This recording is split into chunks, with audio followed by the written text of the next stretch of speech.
So we're doing a general collective here. On the Divine Most High God, what is the message you have for today?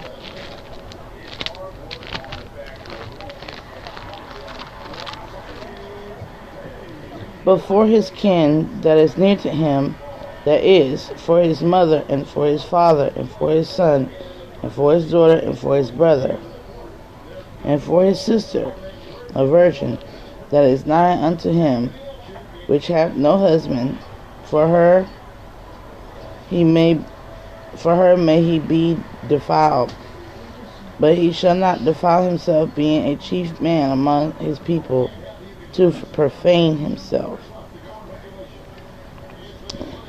Okay.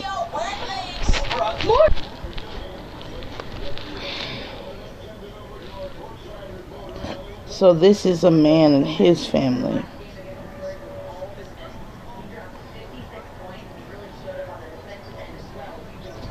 There should be none be defiled for the dead among his people. So this is about paying respect to the ancestors and having reverence and respect for your family members without being defile yourself amongst the people. This is about a man standing in his true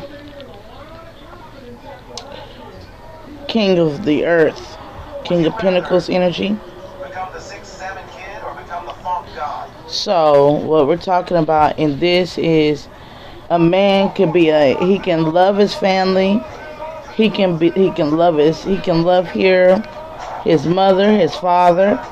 He can love his children. He can love his sister.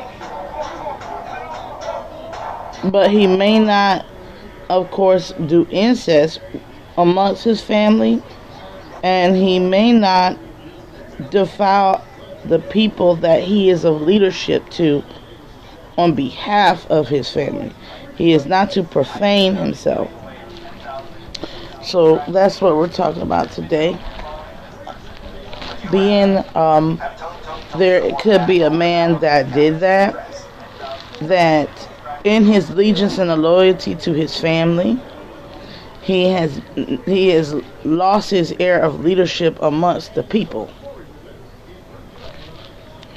Meaning you have more roles and responsibilities than just what you have in your family. Yes, it is important to love your family. Yes, it is important to be in a family unit. And words of my grandma said nowadays that the enemy or the devil, because she's a Christian, has gotten into the family. She said when the devil gets into the family, there is no family. I used to say, I don't believe in the terminology dysfunctional family. You know, I'm the type of person where if it's dysfunctional, it needs to be healed so it can be functional. There's some things that need to love is understanding. So there's some things about the year, the economic arrangement. There are things that we need to understand about our grandparents and our parents. Now, I'm going to talk on the emphasis of how to understand them, because we all have family, so we all had our things that we need to learn how to understand in order to love them at the fullest. And one of the things that I had to understand was my grandma was born in the Great Depressions during the 1930s. They had, during the time as a black American family, they had to learn how to eat without the steroid injections in the foods. So when they ate a chicken, you know, chicken's like this big now. It's like that big. Back then, chicken was very small. And that chicken fed a family of 5. That small chicken fed a family of 5. So when she would cook, people would, my cousins be like, she's starving us. No, they didn't starve off a small chicken. They ate one leg and gave one portion, small portions.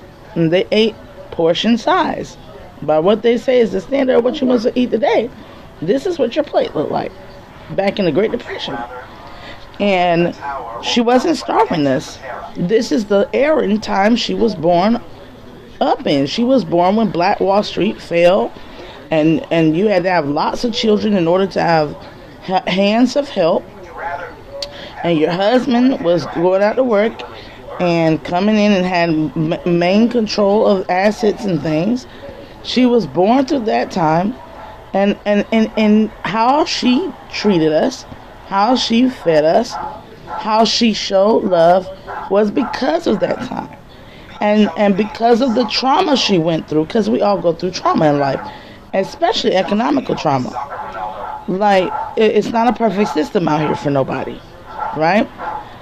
It might have some privileges for certain people, but it's not perfect. And so, in that being said, I'm sorry, y'all, like, baby in the background. Not my baby, you know, but and my kids is older. There is a situation where I had to understand that the reason why she was so pined up with wanting to express herself verbally, and she was often very distressed, is because she went through this for 85, I would say for 60 years. This is what she went through. She went through not having economical power as a woman, not being able to own a bank account, having your husband to do everything, getting an STD and not knowing that it's an STD. You just got to go up the road and let a doctor put a needle in you and send you on if he gave you something. She was born during an era where a man had patriarchal right to do whatever he wanted, including work when he wanted to work. But at the same time, in the South, of course, because I can't say this for inner city, urban areas where it was a lot different for men. Black men in particular, it was a lot different for them because they might couldn't have found nothing but seasonal work, and that's a whole nother topic. But she had to go through that, and she had to go through levels of abuse. She had to go through alcoholism, where that men drank and drank themselves into oblivion, right? So she had to go through abuse, and she had to go through where food was, even though a penny could buy you a lot more, and the buying power was a lot more. When you were coming from a big family yourself, you had to make room. So she lived in a very cramped and a very survivalist lifestyle until she got her own. And then she was the second-class citizen. She was a woman. And then she was a black woman on top of it during Jim Crow era and all these things. So you gotta think about how much anger and pain and suffering she had up in her. That when times became more liberal, right, she began to release, and it felt like she was releasing a dam of anger onto her grandchildren and onto her son, because he was a male. And especially when my grandfather passed, it really just was like, it was like whatever was blocking that energy out of sheer fear and reverence of a man, it was uplifted and it just poured out. It poured off. And she was during a time where lighter skin was closer to white proximity, so colorism was big time, and she was the lighter skinned person. So having a dark skinned set of children grandbabies was like, you're kind of dirty. You're dirty. You need to clean. And it wasn't hate, in a sense. It wasn't hate. It was the time and era in which she was born. I know a little black lady, would call me the N-word. She said, "You a good N-word." Every time I would move her from the sun spot to the shade spot, she was so old she would get hot in the sun real quick. You have to get her up and move her to the shade, and then she get cold in the shade. You have to get up and do that back and forth. She was so old, right? And every time I would do it, she would go, "Use a good N-word. Use a good N-word." Now, she's a black lady. And during that time of London, that was the lingo. Use a good N word. Use a good ninja. Like that's what she would say. And I didn't take offense to it because I understood the time and era when she was born. Just like I took so much offense to my grandma at some points, but I learned that she loved in her own peculiar way because of how she was raised, indoctrinated, and the economic pressures of society that she was living in, right, at her time and era. And it helped me to forgive her, and it helped me to educate her. And the same with my mother, who was born in the 60s. The same where women were just coming into having some type of power, but they were shamed for having children out of wedlock. My mom had a child out of wedlock. When she finally got married, he was traditionally an African man, so he tried to exert some type of patriarchal authority over her that she herself was no longer accustomed to because it was a different time in America, right? Women started having more liberal rights. So that led to tension within a relationship with a man that married her, that she felt was finally what she desired, was to be in love and to be married, and for this man to be controlling and very much a breadcrumber, and where men were not breadcrumbers. Not African men weren't even breadcrumbers. They pay dowries, they give money to the family and money to the woman, and it's the same as, back in the day, men didn't breadcrumb their women. They took them out on dates, they gave them flowers, they courted them, all these things to come up as an adult, right? One moment. But you raised with a grandfather that courted a woman. He married the woman. He built the house for the woman. And then you turn around and you got a man that you held a job and career 20 years. Both of you working very hard. You're raising his child too, and you think that he's gonna put you up well, because traditionally that's what they do in his part of Africa, and that's what they do traditionally in America. But he doesn't. And you have to deal with him being selfish and stingy and self-centered. Like, a lot of people go, well, what do you mean? My mom had to deal with my dad giving her a $5 sweatsuit on her birthday, and then getting upset when she gave him a $5 set of dumbbells to lift weights with on his birthday.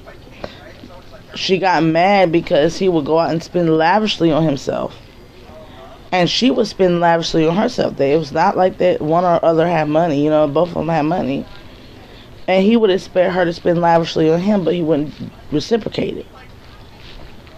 So, in that divorce, and then your first child is born, and the dad is colorist towards you and the first child. He don't want you because you're not light enough, because he ended up wanting a white woman, and he ended up with one out of prison, and she ruined his life. But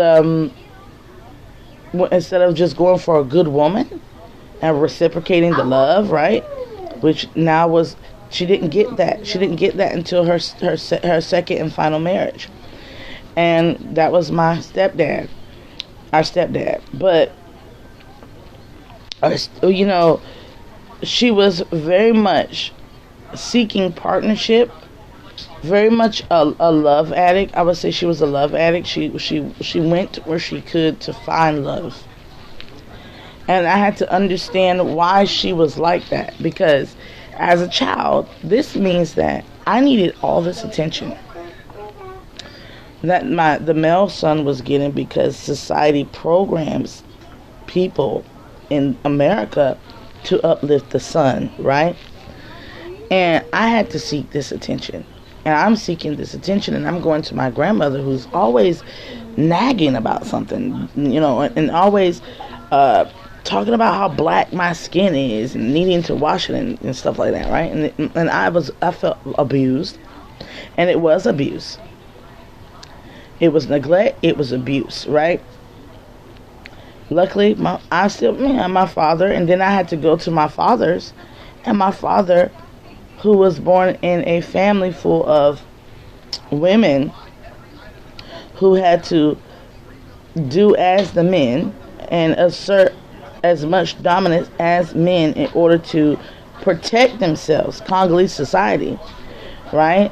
In order to protect themselves, these women had to be fearsome. They had to be strong in demeanor and business orientation. They had to stand 10 toes. They had to be able to stand a man 10 toes down.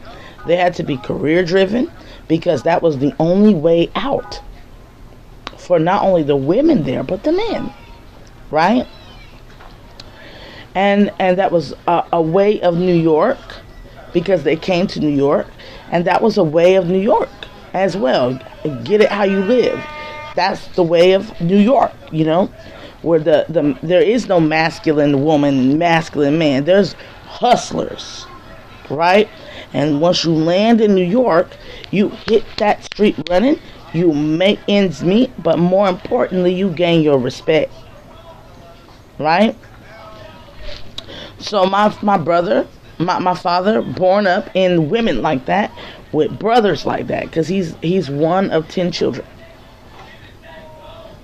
From a grandmother who was born of a tribal village and was took out of the tribal village to marry a man who was into politics. So she had to be a hush woman. You get it? So she was very much submissive, and my other grandmother never inserted herself. My other grandmother couldn't insert herself, even though she was American, and we were taught to, as Americans, that we assert ourselves, And there was certain perspectives there, even amongst the grandfathers. When a man couldn't find decent income and work, he dove into women. He dove into lust. He dove into, even today, dive into women, dive into lust, and dive into intoxicants.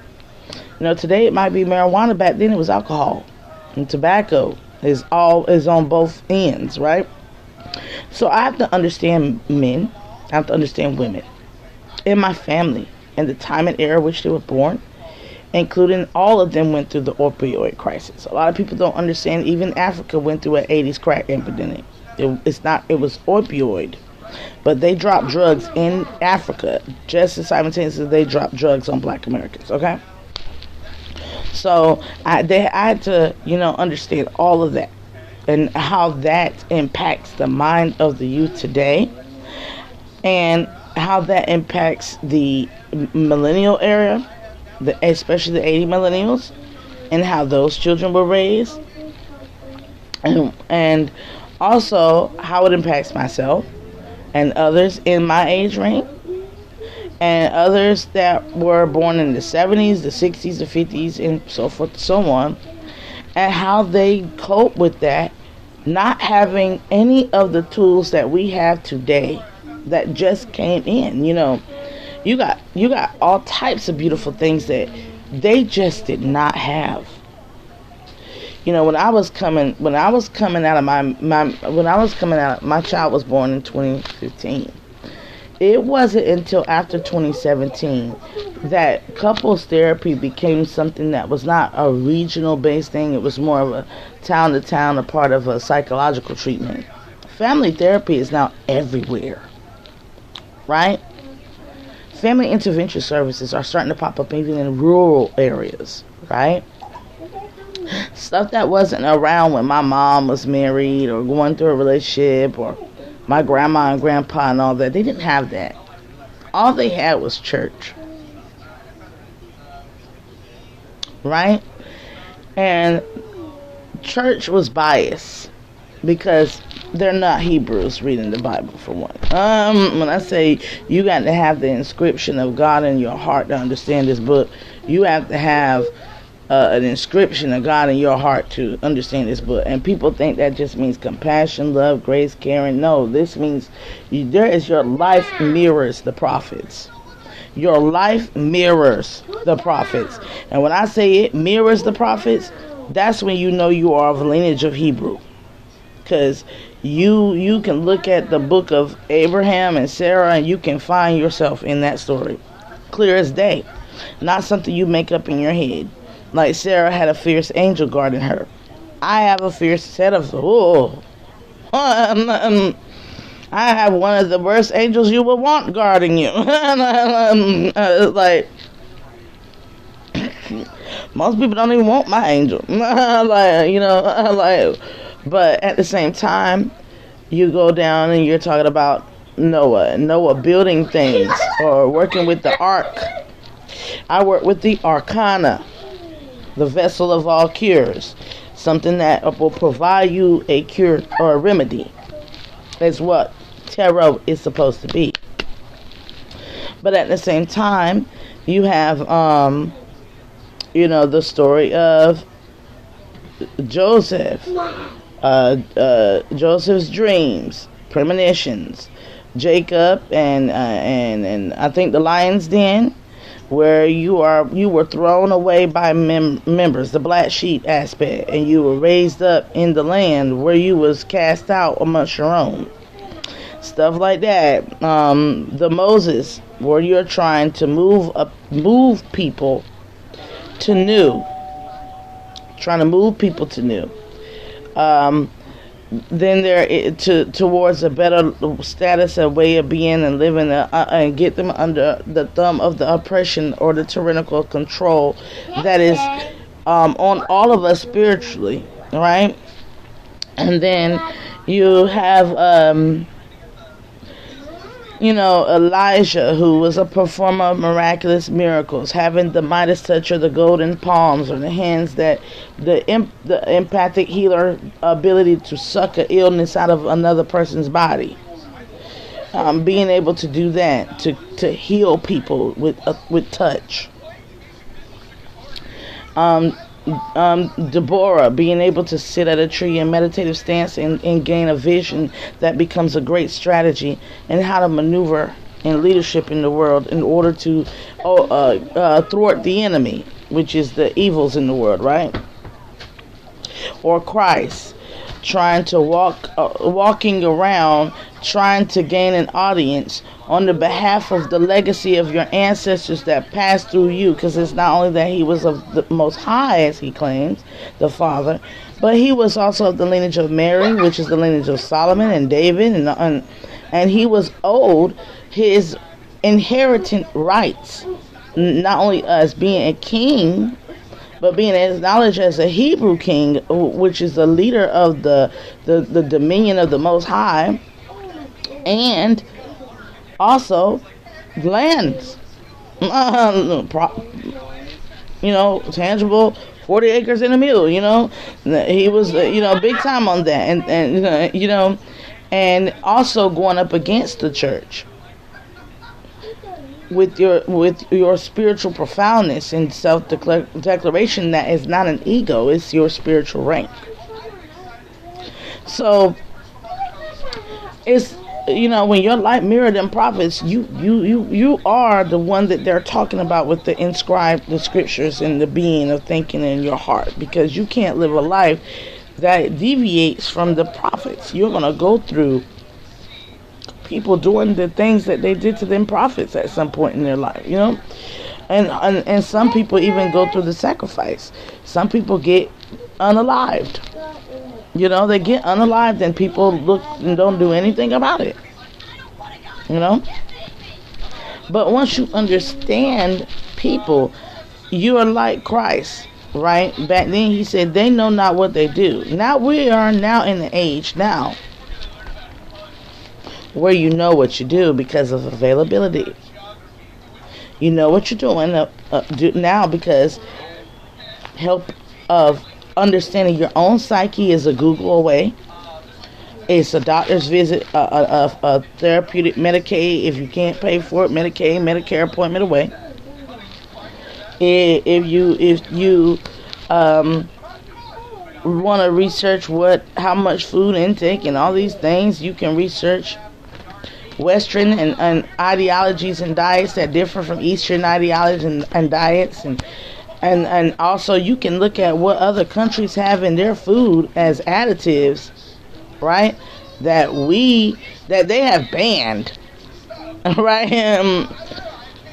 And how that affects the endorphins and all types of stuff in the brain, and how that can induce a form of psychosis, bipolarism, all types of things, right? You can also look up all types of way of living and being, doing, and thinking. There's not just one way no more, where you just had to pick up the Bible. Now, you can pick up a Bhagavad Gita, which is Vedic Hindu scriptures, which will help you understand the Bible. The scriptures of other faiths are readily available to you. And if you study them from an unbiased perspective, and then you come back and read this Bible, all of it will make sense to you. Because you can be in on this. Because these faiths do not war against each other. Right? People do. So, and you have to understand that the war is a brokenness. And you can understand that from the consciousness level. David Hawke's consciousness level of the survival paradigm, and how people are raised, and what type of broken home they might have came out of. So there's so many ways to love people. There's so many ways to see that people are not, and there's a lot of people that's not wicked. A majority of people in this world is not wicked. We were just raised up in conditions that lack the presence of the Most High in some way, shape, or form. Maybe it was your mama that lacked it, lost. Somebody was either lost or in the dark that was supposed to be leading the way, right? And in doing so, if they were ever privileged to be a chief amongst the people, and let's say they knew everything I'm saying to be the truth, right? Then why would you walk in a direction to defile yourself, to profane yourself, in order to honor those who have the same access now to learning, but refuse and want to stay in a slumber of ignorance? Why would you cast your pearls amongst swine, even if the swine is in your family? And that is the ultimate message for today. Because, Joker, you're playing a very confusing game by being one way indoors and being another way outdoors.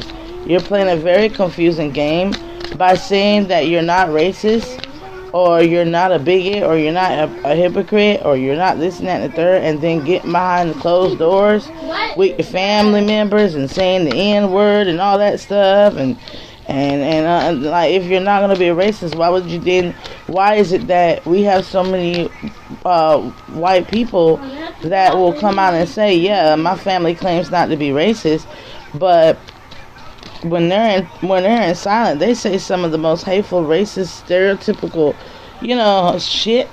Like, why would you do that? Why would you be a leader of society, portray yourself as one way, and hate people, and hate a certain group of people? There are men that have, in my case, my husband is a man that his father was raised up on Guns and Butter Baby, and that era of where a man, if he can appear as a gangster and a politician at the same time, he can have a heavy influence, right? And, when you think of American gangsters, there's a lack of divinity in that, right? There's a lack of divinity in Capone. You don't hear no Capone going, oh, merciful, most heavenly, high, divine source, being, God, creator, whatever you want. You never heard of him doing that.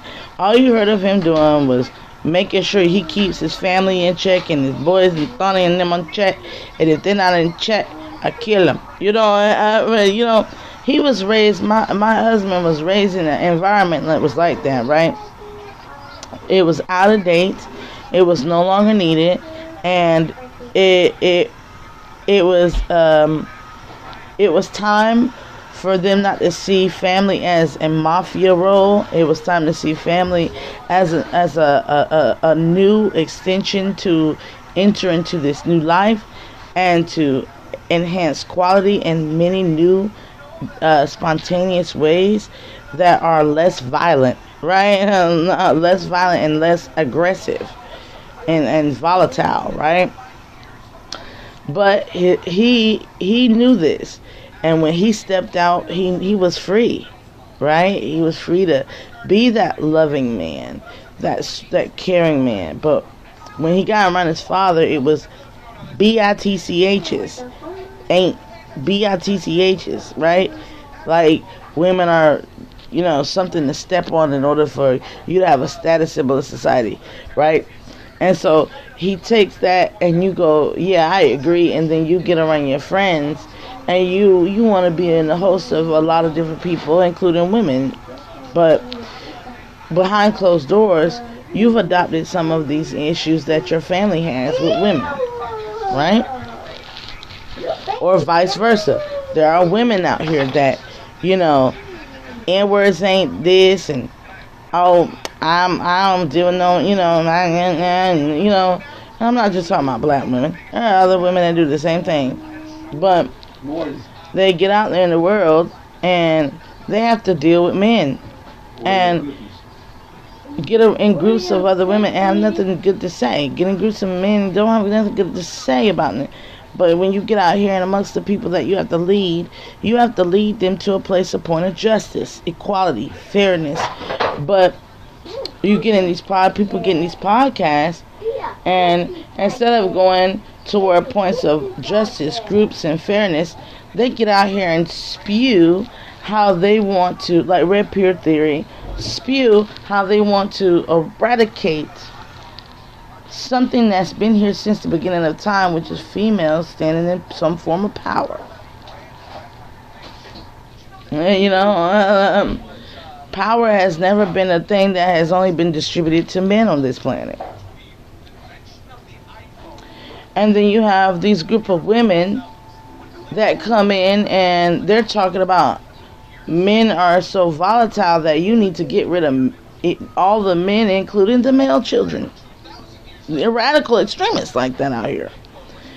And instead of realizing that every son has a chance of being a great man, and every man is given the same amount of gift that a woman will be given to heal, right? Instead of trying to understand the place of where the hurt stems from due to the ecological time frames of each other, we fuss, bicker, and fight like a big-ass dysfunctional family. And like I said, if it's dysfunctional, it needs to be healed across the board. Everybody's broken. No excuses. No more. It's access to knowledge is readily available to learn about each other. Dialogues can be open without name calling and condemning one of each other. And we're going to talk about how in between all of this, somebody is constantly with the reading here. I might do a part 2. I'm just trying to do this whole reading right now. But this is like letting yourself be beguiled and fooled by the ideology of blood is thicker than water.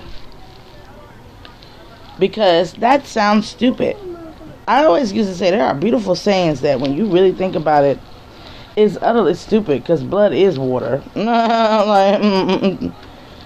And when you realize some self-love is needed. Self-care is needed, and facing self-love and self-care is needed in order to face the truth about reality. And the truth about reality is the grass is greener where you water it, as they say. You got to love something higher. You got to love something higher than your ego. And your ego is your family. People go, you gotta go through an ego death. Never describe to you what the ego death is. You are not your bloodline. You are not your race. You're not your ethnic group. You're not your mama's child. You're not your daddy's child. Right? You're not even your first name, your last name, or your middle name. That is an ego death. When all things that you identify that make you realize they don't. They're just, all of it's been given to you. You didn't create your name. Your mama and daddy chose your name. You didn't even choose your mama and daddy consciously in your waking life, right? You might have did it in your spirit, but you didn't do it in your conscious waking life. You didn't choose their family. You didn't choose what sex you was gonna be, gender you was gonna be, what role you was gonna play in the family. You didn't even choose. You ain't choose none of the first. When did you start choosing? When did you start choosing who you are? When did you start choosing? Or was it always chosen? Was you gonna allow the choice to be made for you? I'm gonna tell you when you start choosing. When you stepped out on your own as an adult and decided what you were gonna do in this world. Who you were gonna be in this world. Who you were going to love in this world, who you was going to create a family with in this world. That is why it says shall leave the family, depart from the family and become one flesh with their wife and husband. You become one. You leave the old and you become one with the new. Right? And that family is a made up family. And every person you meet in this world that you were not raised with is now a part of the truth of who you are. And you are either a follower within the people, a student amongst the people, learning to be the teacher, or you are the teacher amongst the people and they are your students, meaning you have a great role and responsibility amongst mankind. You have a great role and responsibility amongst everybody you meet. With great power comes great responsibility, and the greatest power is your life. You're here.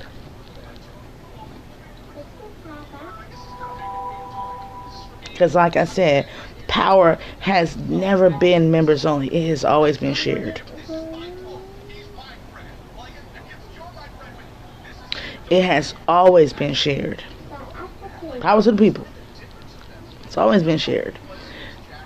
And those who do not want it to be shared have always cast stumbling blocks or have always caused problems amongst the humanity, amongst the species in certain cases, animals. But at the same time, but mainly we're talking about humans, right? Ranking doesn't take away power. Ranking is a positioning. Wouldn't you want somebody who is trained in combat to be at the gates guarding you? That doesn't mean that they're better than you because they can physically assault you and kill you. It means they're better suited at protecting you. It doesn't mean that you're better than someone because we need you in logistics. It just means